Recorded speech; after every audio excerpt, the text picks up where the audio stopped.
The desert air in Sedona was still cool, carrying the scent of creosote and dry earth as the first sliver of sun breached the horizon, painting the red rocks in hues of rose and amber. For Leo, a graphic designer from Chicago who lived his life in the curated grids of pixels and Pantone swatches, the scene was almost painfully beautiful. It was raw, unrendered, and utterly, dauntingly real. He shifted his weight on the smooth boulder, his new hiking boots still stiff, the GoPro on his chest feeling like an alien appendage. This hike, this entire trip, was a departure. It was his first time in Arizona, his first time attempting a solo vacation, his first time, at 28, truly trusting himself to be alone with his own thoughts for more than a weekend. The catalyst had been a gentle but firm parting with his girlfriend, Chloe, 6 months prior. "You watch life through a screen, Leo," she'd said, not unkindly. "You experience things only to post about them. When was the last time you just were?" The words had festered,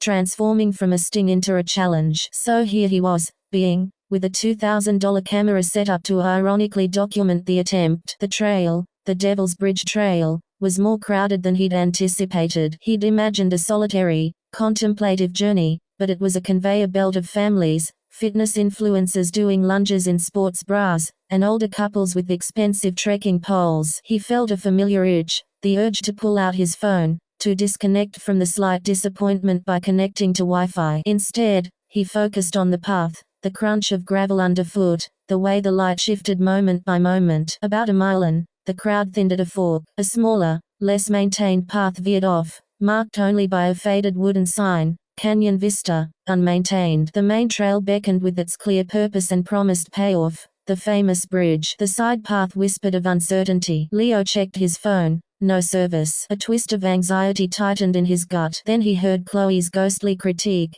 "You always take the recommended route." He took a deep breath, adjusted the GoPro, and stepped onto the unmaintained path. The silence was immediate and profound. The chatter of the main trail faded, replaced by the whisper of wind through canyon corridors and the distant cry of a hawk. The path was rugged, requiring his full attention. He scrambled over rocks, his hands getting dusty, a thin sweat breaking on his brow. For the first time in hours, he forgot about framing a shot. He was just moving, navigating. After 40 minutes, the path ended at a jagged lip of rock that jutted out over a breathtaking chasm. The vista was unparalleled. A sea of red rock formations stretched to the horizon, carved by millennia into spires, temples, and fortresses. Below, a ribbon of green marked a hidden creek. There was no guardrail, no interpretive plaque, no other person. Just Leo and the immense, ancient sky. He sat, letting his legs dangle over the abyss, a thrill of vertigo mixing with a strange, swelling peace. He turned off the GoPro. He didn't take a picture. He just breathed. He thought about nothing and everything, his design work,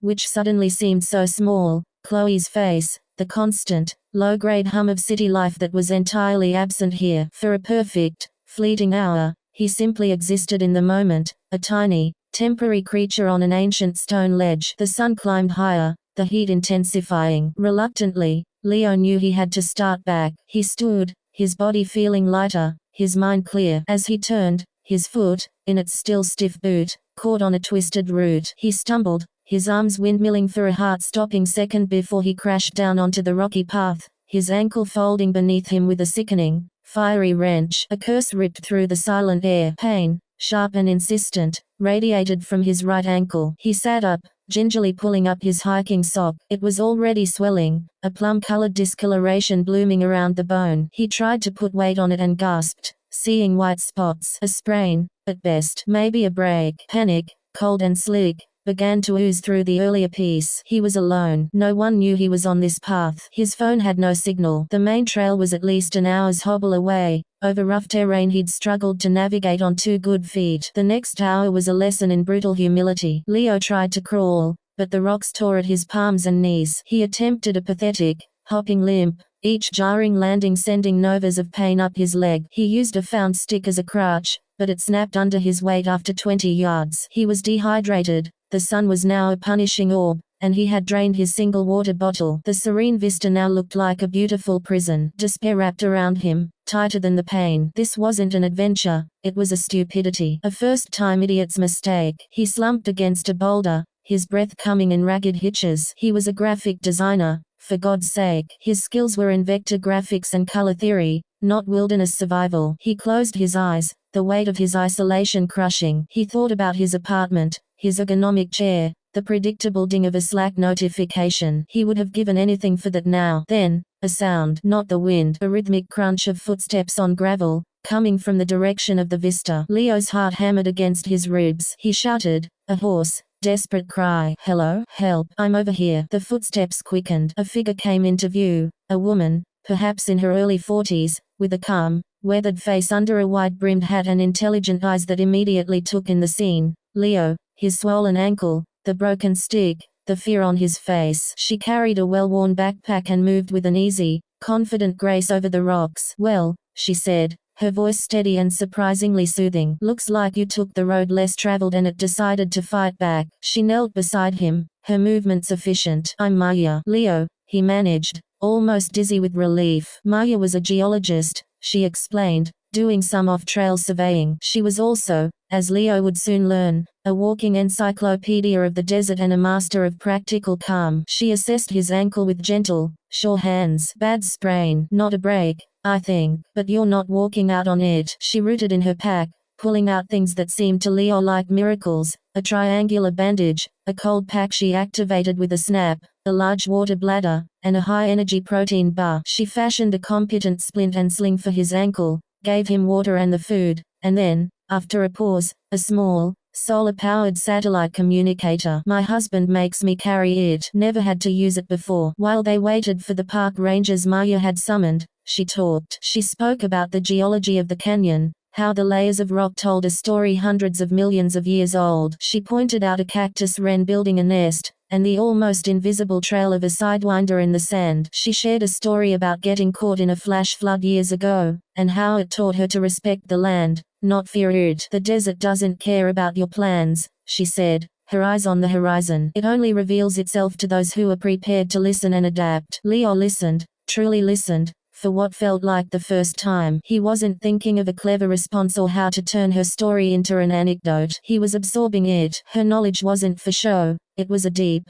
respectful dialogue with a place she loved. His own earlier moment of peace felt naive now, a tourist's postcard compared to Maya's lived-in novel. The whump-whump of helicopter blades broke the stillness. A rescue team, efficient and professional, soon had Leo strapped into a litter, his ankle stabilized. As they prepared to lift him, he turned to Maya, who was gathering her things to hike out. Thank you, he said, the words utterly inadequate.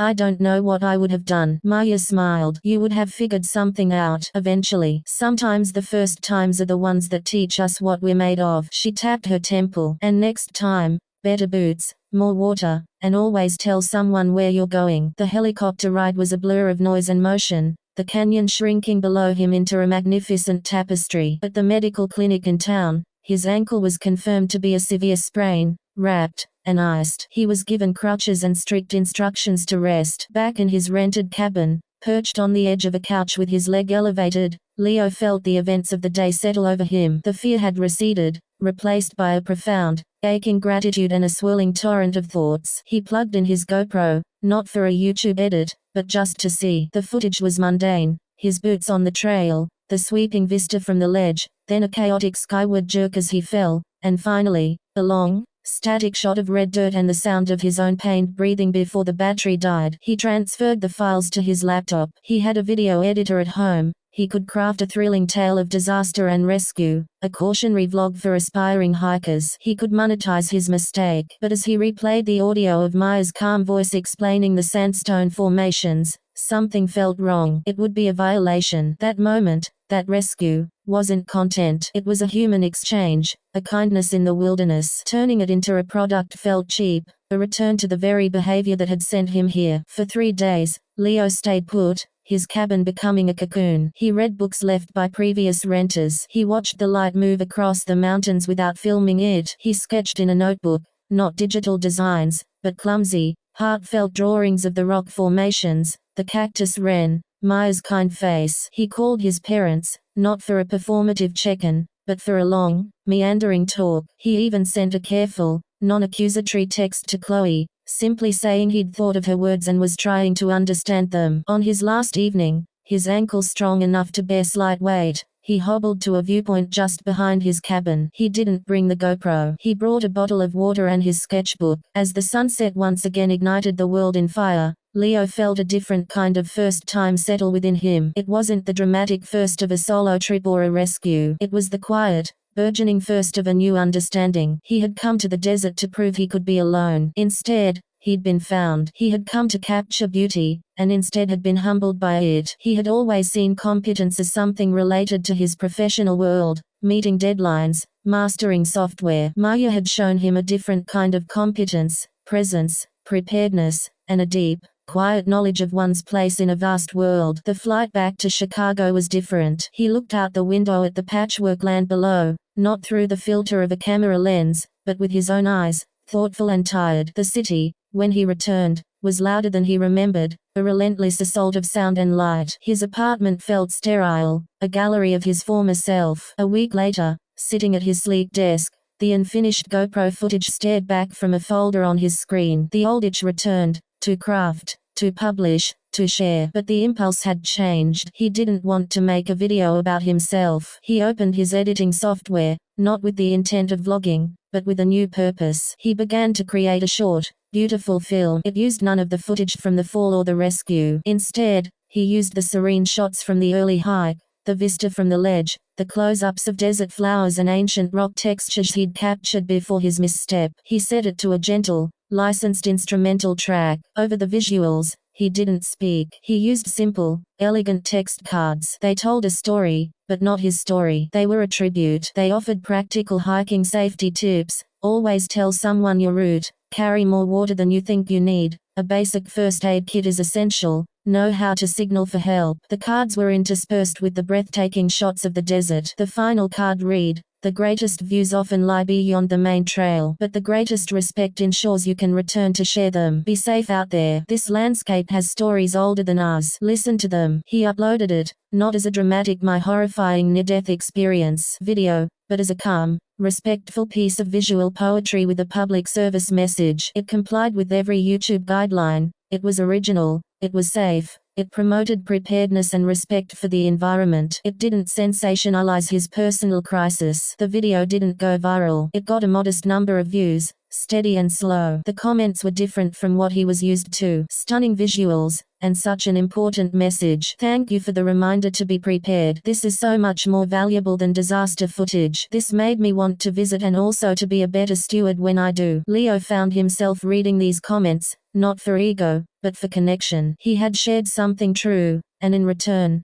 people engaged with it truthfully. It was his first time creating content that wasn't about the performative I, but about the communal we. It was his first time using his skills not to build a personal brand, but to offer something of genuine, quiet value. Months later, Leo's ankle was fully healed, but a mark remained, not a physical scar, but a shift in his axis. He still designed for a living, but he now took long, phone-free walks in the forest preserves on weekends. He'd taken a wilderness first aid course. He'd even reached out to a local hiking group, not as a solo artist, but as a participant. One evening, he was repacking his hiking bag, now properly stocked with essentials, including a satellite communicator he'd bought for a weekend trip. His phone buzzed with a new comment on that old desert video. It was from a user named Sedona Stone Seeker. "Your video was the reason I double-checked my pack before heading out today. Found I'd forgotten my extra water. Might have just been an inconvenience, or might have been more. Thank you. The silence out here is a gift. You helped me listen." Leo smiled, a slow,